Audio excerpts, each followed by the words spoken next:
And welcome everybody to another edition of the GSMC Baseball Podcast brought to you by the GSMC Sports Network. As always, I'm your host Kenneth Gruenfelder, and it is great to have you guys here on this Wednesday morning. We got a lot to talk about on today's show, as we normally do. To start off the show, like I always do, before we get into the rundown, to donate for donations and tips for the show, make sure to go to streamelements.com/gsmcsportsnetwork./tip, and it really helps the show and it helps get your comments recognized. And also to subscribe to the Patreon, go to patreon.com and search up GSMC Sports Network, and that's where you can get bonus coverage materials that are not covered by this broadcast. So, like I said, we have a lot to talk about on today's show. Starting off the show like we normally do, we'll talk about the latest news and headlines around the league. Then we are going to get into the National League playoff picture, but we're going to highlight the Braves and Cubs game from last night because that was a very crazy game, and that's going to be the headliner for that segment. Then in the third segment, we are going to headline the Mariners and the Astros, and then get into the other scores revolving the American League playoff picture. And then we're going to preview the games that are on tonight as those series continue. So we got a lot to cover, so let's get right into the first segment, which is talking about the latest news and headlines around Major League Baseball. Now, the biggest headline yesterday, Orioles legend Brooks Robinson passed away at the age of 86. He spent his entire 23-year career with the Orioles, and he was known as Mr. Oriole. So a big loss for baseball, and my heart goes out to the Orioles family and his family as well. He won 2 World Series championships. He was the 1964 American League MVP, and he had 16 consecutive Gold Glove awards at third base. And actually, before I go a little bit further, I just want to pull up his stats from Baseball Reference. I wanted to get his full profile on the screen, but I was having trouble with that. But yeah, with this career, over 2,800 hits, 268 home runs, 267 batting average, the WAR as well, as you can see on the screen. He was inducted into the Baseball Hall of Fame in 1983, and he became the first third baseman to be elected in his first year of eligibility. So that's very impressive. One of his nicknames was the Human Vacuum Cleaner due to his exceptional defensive skills at third base. And he won 16 Gold Gloves, the most by any non-pitcher in baseball history, and tied for the second most by any player. His playing career began in 1955 when he signed with the Orioles at the age of 18. So yeah, he got into the league at a very young age. I mean, you see some of the guys, over the course of the last 10 years. I mean, you have, Bryce Harper came up at an early age. You had, Jason Dominguez came up this year at a very early age. You're seeing that a lot over the course of the last. I mean, those are 2 examples I can think of off the top of my head. But, getting up here at age 18 is crazy to think about. And yeah, all-star selections, Gold Glove awards, like I said. He played a crucial role in the Orioles winning the championship in 1966 and 1970, and earning the MVP of the 1970 World Series. He eventually retired as a player coach in 1977. He was involved in broadcasting with the Orioles from 1978 to 1992. Yeah, and he dealt with, he had some health challenges later in life, including prostate cancer and other injuries. Because this was an article that I was looking at last night. But yeah, so a tragic loss for the Orioles and their fan base, a legend. Yeah, and it's I like his nickname though, the Human Vacuum Cleaner. I think that's a cool nickname to have as a baseball player. But yeah, he played. Going from, let's say, around 1960 to 1970 1975. I mean, he pretty much played in every single game. He was a guy that played every day. His best season, it looks like it was 1964. He had 28 home runs, 118 RBIs, batted .317, and that was playing in 163 games. So that was his best season. But yeah, just again, heart goes out to the family and the Orioles organization as well. Yeah, so, but that's basically the main headline for today.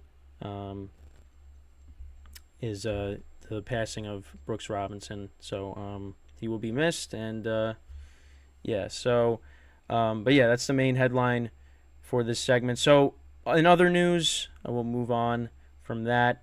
The Phillies, they clinched a playoff spot last night. Second straight playoff appearance for them.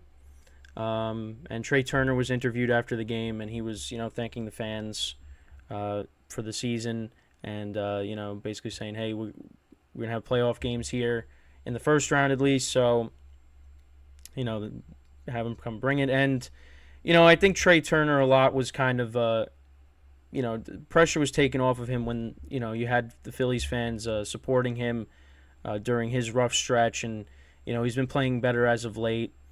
So the Phillies, they're going to be a team that nobody's really going to want to play against in the playoffs. Because hey, they upset the Braves last year. I keep talking about that, and they got a very good lineup. They got good starting pitching. So, they could beat anybody, but I know the teams, obviously the top two teams, the Dodgers and the Braves, it's going to be challenging, but the Phillies definitely a team that's going to be a tough out for this postseason. The Brewers, so they ended up losing last night, I believe, and they lost 4-1 to the Cardinals, but they ended up clinching the NL Central anyways because the Cubs ended up losing, which we will get into in the next segment. And yeah, that's another team that's going to be a tough out too, based on their starting pitching with Corbin Burns and Brandon Woodruff at the top. The lineup is good, but that's really kind of been the problem with the Brewers is their lineup kind of is non-existent in the postseason. They have trouble scoring runs, so that's going to be something to keep an eye on. They're going to be going up against either, as of right now, it's either going to be the Cubs, the Reds, or the Marlins at the moment. The Diamondbacks, they got back on track last night. They picked up a win, so they're still in that second wild card spot. But right now, it's the Brewers and the Cubs if the playoffs started today. But we're getting closer. So, so two more playoff spots were, at least two more teams clinched their playoff spots. So, Mariners, they picked up a win against the Astros, and we'll get into more of that in the third segment, and that's huge because they were on a 4-game losing streak, getting swept by the Rangers, and then losing the first game to the Astros the other night. So, that's good for them.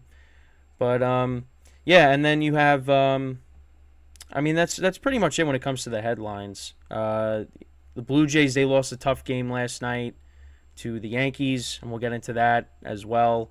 Also, Adam Wainwright, so he basically that was his last start. His 200th win was his last start.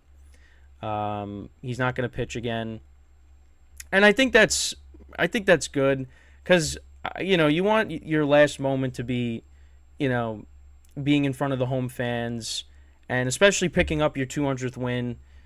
So I have no problem with that. Mariano Rivera did the same thing. His last pitching appearance was at Yankee Stadium. So, he doesn't, and especially, Wainwright picked up his 200th win. Again, in front of the home crowd, it can't get any better than that. So you kind of want your last moment to be that. And, so he's going to go out on top like that, which is, it's again, I touched upon this. It's sad that some of these guys are, we're losing a couple of players to retirement. Wainwright being one of them. Also, Miguel Cabrera, he'll be finishing up his, final homestand, and his career stats at Comerica Park, and this is from, not yesterday. Well, this was posted, I think, yesterday, before last night. But he has a 319 bat. He had a 319 batting average, 190 home runs, 702 RBIs, and a 932 OPS at Comerica Park. And I've talked about this before. Miguel Cabrera from 2012 to 2013 was the best player in baseball at that point. He was always beating. Well, he beat out Mike Trout for MVP. He had the Triple Crown. I mean, he was amazing in those 2 years. And it's unfortunate that the Tigers weren't able to win a championship in those 2 years because, he deserves that. But he was on that Marlins team that came back against the Cubs, which is kind of funny because you really got to think about that. You're like, oh yeah, he was on that team. Like you forget that he played for the Marlins. Like the whole time I've been watching baseball, he was on the Tigers, but he was on that Marlins team all those years ago. I think as a rookie, I want to say, when they won that World Series in 2003. But yeah, from 2012 to 2013, he was the best hitter on the planet, and it was incredible. And it just stinks because over time, injuries kind of caught up to him, age, and now, he's retiring. I mean, he's been okay. I mean, the power numbers are not even close to what they used to be. I think he has a couple of home runs, but yeah, but he still looks like the batting stance are the same. It's just he got older, and it's just unfortunate that he's retiring, but it was going to happen eventually, and it's going to happen to everybody eventually too. So, but yeah, let's kind of look at his stat. Yeah, he's got 3 home runs, 31 RBIs, 250 batting average, 644 OPS. I mean, he doesn't play every day. He's played in 94 games this year. I mean, the power numbers they just disappeared. Last year he only had 5 home runs, and that was in 112 games. But yeah, his last really good year was 2016. 38 home runs, 108 RBIs, batted .316, 956 OPS. That was his last really good year. But yeah, I mean, he's 40 years old. I mean, that's, it happens. So, but yeah, this is going to be it for Miggy in Comerica Park. So, hopefully he can at least hit one more home run, to give the fans one last thing to cheer about before he goes. So, I mean, they're playing against the Royals, so you would think maybe he can hit one. We'll have to wait and see. But yeah, another player that it's coming to an end. But yeah, that's pretty much it when it comes to the headlines. In the next segment, we are going to talk about obviously what happened in Atlanta last night between the Braves and the Cubs. That'll be the headliner for the segment. I think that's probably what I'm going to try doing for the rest of the week is I highlight, the more important games and then go into the rest of the games from the respective league after that. So we'll get into the rest of the National League scores. After that, same thing with the American League segment. We'll focus on the Mariners and the Astros, the Blue Jays losing to the Yankees last night, and then we'll get into the other scores as well. And then we preview the games for tonight. So that's basically the rundown for the show. But yeah, that's just trying new things. We're getting closer and closer to the end of the week, and and then the playoff matches will be decided. So with that, we are going to take our first break of the show, and then when we come back, we are going to talk about the chaos in Atlanta from last night and the other National League scores as well. So stick around, and we will be right back here on the GSMC Baseball Podcast.